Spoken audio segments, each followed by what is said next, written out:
আমার টাকা দিয়ে আমার ছেলে সিগারেট খায়, আমার টাকা দিয়ে আমার টাকার এমবি খরচ করে আমার ছেলে মেয়ে ঘরের মধ্যে গান বাজনা করে।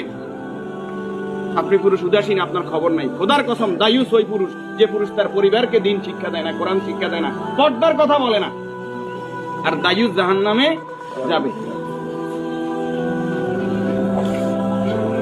এই দুনিয়াতে আসছে সাদা কাপড়টার জন্য, শুধু এই সাদা কাপড়টা অ্যারেস্ট করার জন্য। কিন্তু এই সাদা কাপড়টাও নিজের টাকায় কিনা হয়, নিজের টাকায় কিনা হয়। কেউ না কেউ, আমরা অনেক সময় শুনছি যে 3.5 হাতের মালিক ছাড়া আমি ন, আমি নিজে 8-10টা কবর এইভাবে দিছি যে উনি যে জায়গা দেখাই গেছে এই জায়গার কবর দিন আর জায়গা দিন আমাদের বাড়ি। কথা কি বুঝতে পারছেন? উনি যে জায়গা দেখাই গেছে ওই জায়গায় দিতে পারি নাই বিভিন্ন কারণে। ওই জায়গার মধ্যে হয়তো পুরান কবর পড়ছে, অথবা ওই জায়গার মধ্যে খাদ গর্ত বেশি,